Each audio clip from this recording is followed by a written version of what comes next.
Thank you very much for being here, for allowing me to be here. Very happy to do this talk. My Estonian is not so well, so I don't know really what you got and didn't got about the context and everything. Um, but I'll talk about mobility modeling today and what is it good for and where are we heading. I'm a transport model innovator, which means that I try to connect the science with practical applications when it comes to mobility modeling. And on the right side, you see a picture that depicts one of the most important assumption that I took when developing the route choice model that I developed during my PhD. This route choice model is now being used in Dutch models. About 50% of the Dutch models now use it. And the main assumption in this model is that when cars end up in a queue, they don't wait in line behind each other, but on top of each other. And you might think, well, that's weird. Can't we do any better in these models? Why do we need to make such weird assumptions? And I hope that during this talk, it will become more clear why we need to make these assumptions sometimes. So it's about what is mobility modeling and also a bit about what are developments within or trends within mobility modeling. Yeah, so before we go into modeling, what is mobility actually? Well, simply put, it's a byproduct of people that are conducting activities. You want to go shopping, you want to go working, you want to go visiting relatives, etc., etc. And in order to be able to do that, you need to go places. So it's the result of people choosing how to get to their activity locations. And the most important choice types, and those are also the choice types that are most often included in models, are listed here. So the frequency of travel, how often do you conduct the activity? The destination choice, where are you going to do it? The mode choice, what mode of transport is used, so public transport or car or bike or walking. At what time does the activity start? And derive from that, at what time do you then need to leave from home or from the earlier activity to get there in time? Lastly, the route choice. So which route are you going to take to get to the activity, or which public transport line and which transfers, etc., do you need to use to get there? So then what are mobility models? Well, simply put, they're mathematical models that capture the mobility behavior of travelers. And we always use these models to assess future policies by comparing model outputs. So they are not magic wands that you can use to forecast a future scenario and say, okay, on this link or on that station, there will be 1,000 travelers in 2040. No, instead, we only look at relative differences. So we always have a reference situation and we always have a scenario. And the scenario contains future policy, and the reference situation is the current situation, or it's a situation where you have a do minimum future. So there's always two model instances. One model instance estimates the mobility in a reference situation, and the other model instance estimates the mobility in the scenario situation. And then after comparing those mobilities or those model outputs, basically, you get insight into the model effects of the future policy that was included in the scenario. Well, to make it a bit less abstract, this is a typical output of such a comparison. So what you see here is a Dutch city here in the northeast, and a highway running across it, and some lower order road running on the south side. And what you see in the bandwidths are the amount of the flows. So the bigger the bandwidth, the more flow is estimated. What you see in gray is where the flow is equal in the reference and the future situation, or in the scenario. And where you see red edges, it means that there's an increase on that link. And where you see green edges, like here, there is a decrease of travelers. Well, we're comparing a current situation with a future scenario here. Well, what are the typical things that you will see then is that there are links or roads where there is a general growth. So mainly this is due to the population still growing. So that means more people wanting to do activities, so there's going to be more traffic. But this can also be the result of policies like fuel taxes or any other kind of housing taxes or well, any kind of other more general policies. What you can also see in this picture as an example is that when you build a new neighborhood, those people are also going to conduct their activities. So you will see it as an increase of flow coming from that neighborhood and going to do their activities around. But you can also see an effect of new infrastructure. So here a new a bridge is being built across the rail lines here. And you see a route choice effect of people that used to travel here. They now use the bridge to get here. And here you see decreases. They're probably also a result of this new bridge. But what you see is the combined effect of all kinds of different things, and these are just highlights of what you might find in these kind of comparisons. Another example. This is about public transport. It's not only about cars in these models. And this is an example of where we analyze a specific future public transport line, where in one scenario we assume that it's going to be a metro. That's the left picture. And on the right side, we assume that it's going to be a tram. So the metro makes a less frequent stop, but it's much faster, whereas the tram makes more stops and is also a bit slower. And the bar chart indicates how many people board, that's the green ones, or alight at each stop. So what you see is that the metro has larger traffic volumes per stop, but the tram has more stops. So, well, you can make a choice depending on what you want to reach here. Would you want to service most people or specific people, etc., etc. This is only focusing on the tram line and the metro line, but the entire model around it will also be affected by this new line. So I now only look at this specific line, but you can also use the same model to answer questions like, okay, where do these people actually come from? Is this people transferring from car or bike, or do they simply change their departure time, or do they go travel more frequently, or do they change their route, etc., etc.? So the whole system evolves around changes, and you also always need to take into account all the changes or analyze all the changes to really understand why the model gives the output that it gives. So this should give you some general idea of what a model is, or a mobility model is, but there's different levels of mobility modeling. So these are just outputs, but how do we get to these outputs? Well, we go back to the choice types. So basically, a transport model or a mobility model creates a synthetic population, and the synthetic population, all the people in there, they are gonna make those choices in the model.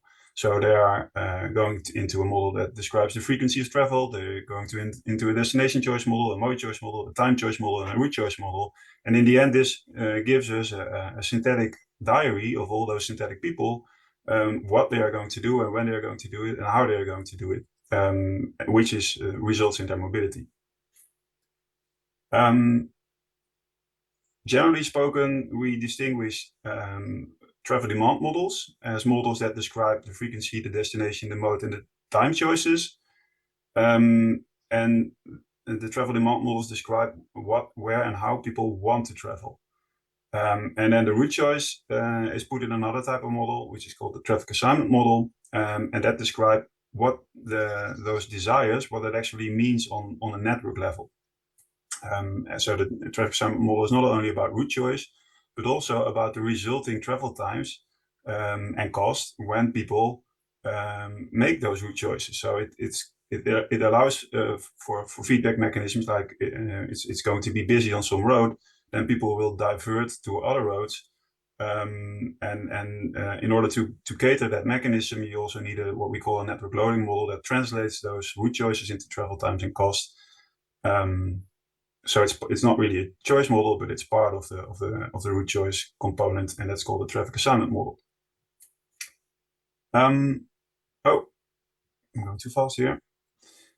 Then there's also land use models, which are at the very top. They're not really describing any single one related activity, but more a more strategic choice, like where do I want to live, or where do I need to relocate. that might be just because you have life changes, like you get children or stuff like that. But that also might be related to the accessibility of where you are living. So maybe you want to relocate to closer to home to be able to reduce your travel time.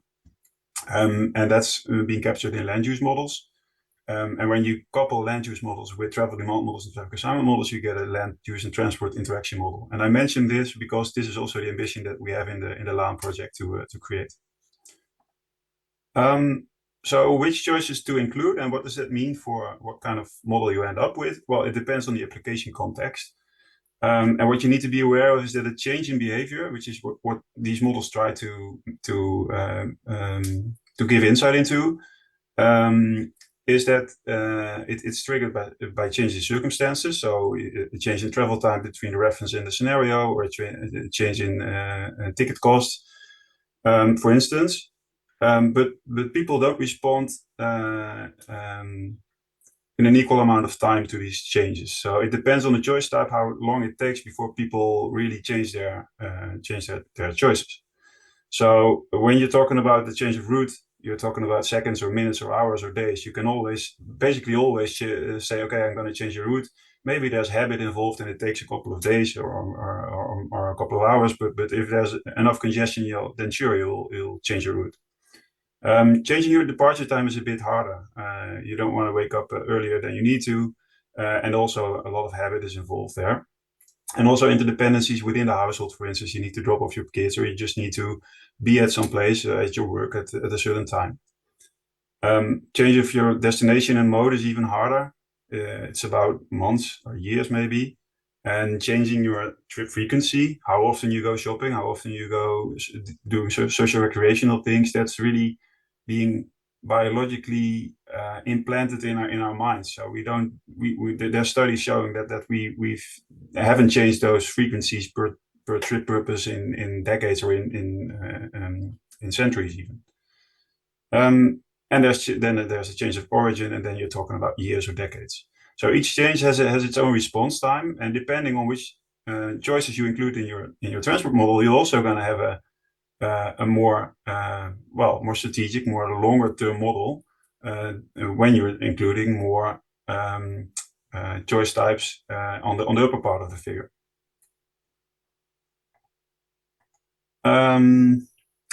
So going back to the traffic assignment model, if you only include the traffic assignment model, so you only consider route choice in your transport model system, then it's a purely operational application context. That's where it's suitable for. Because what you then say is, well, I neglect all those upper changes, so I assume that this is all fixed, and I'm only going to focus on change of route. When you also include the travel demand component, then you're talking about strategic models. If you make some choice to only, for instance, do mode and departure choice, that's more for the tactical application context, where you look at maybe months or years, but not at decades. When you also include land use, then you'll get a land use and transport interaction model. But what you also need to be aware of is that the more choices on the upper side you include, the more interactions occur. So if this route choice changes because some road is busy, then yes, not only the route choice might change, but people also might start changing their departure time or might start changing their mode choice, etc., etc.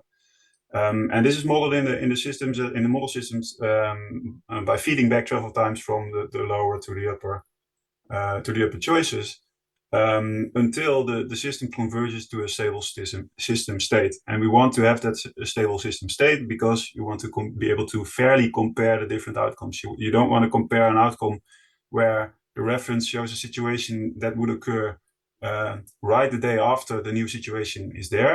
Only running one time all these choice models and ending up here, to a situation where you do look at the long-term effects, where you had all the people letting them interact, resulting in a situation that would occur if that future scenario would be in place for a couple of years, and people got to know the new situation and adjusted their behavior accordingly. But it takes a lot of computational time. So if you have the traffic assignment model, that's the lowest model, there's also already a loop, a feedback loop within that model, and that takes time to compute. If you then, if you do, before you're in equilibrium here, you need X times the traffic assignment model run. If you then also going to include the departure time choice feedback loop, then it multiplies by Y times the departure time choice. And within each departure time choice update, you also do the traffic assignment model update. So you get Y times X traffic assignment model, etc., including mode and destination choice feedback. It means that you get a Z times multiplier on top of that. So, and that's why we sometimes make these weird assumptions, especially in the traffic assignment model, because it's being run so many times in one model instance. It needs to be still really, really fast. Well, so I hope I gained some insights. You gained some insight from that knowledge. Then there's some trends. I'm running out of time as always, so I'm gonna go really quick through these. The most important one that I see is that due to the IT revolution, there's novel ways of satisfying our mobility needs. So mobility as a service is the most complete example of that. But being able to use those kind of novel modes, there are certain conditions and restrictions that need to be taken into account in the model systems that we currently, in the traditional models, we don't do that in the traditional models. So what's required is a paradigm shift from macroscopic to microscopic modeling, and from a single model to a multi-model traffic assignment model. And also we need to take into account availability constraints and drop-off and pickup constraints. And these are really big changes to how the models work. And at the same time, we also still want to maintain those system stable state conditions. And I don't think it can be done for all these features at the same time. So this is still an area of prototyping, research, development. We have been shifting to microscopic, so most people call them activity-based models, and they have been around for 10, 20 years, but they not always maintain those system stable state conditions, well, that's still a challenge. I'm gonna skip some slides here due to time. So this says why we need to go to a micro model. This slide is about what are those drop-off and pickup constraints then, and how can you then also include them actually? What kind of paradigm do you need for that? That's all ongoing, yeah, we will get there, but we're not there yet. I also wanted to shout something about AI. In a nutshell, yes, it can be used for the reference situation, but no, we cannot use it for the evaluation of the future situation and those modeling, those differences that we do, because we also want to be able to explain why the model gives some output. That's one of the most important features, and that's often not possible with AI methods because they are mostly black boxes. And this is just a summary slide. So we've seen that mobility is a result of travelers choosing how to get to their activity locations. And those models try to capture these choices and their interdependencies. And they are used by comparing future scenarios with reference situations. You can typify them by the choice types they include, but you could do it in many other ways that I haven't shown. And whenever including more long-term choices, that will mean that your computation times will increase, or the computational requirements will increase. Then there's those novel options that require us to go microscopic, and including all the constraints. And also multimodality is much more important in those types of models. I hope I gave you some brief overview, and I'll leave it at this. Yes, thank you, Luuk. I think it was a great overview of how many different levels there are actually that we need to take into account, from spatial and temporal and all of the different decisions that need to be made. So thank you very much once for actually shedding light into the topic. So it was a really good introduction to actually now delving into the Estonian mobility model concept. And let's give a round of applause to Luuk to thank him.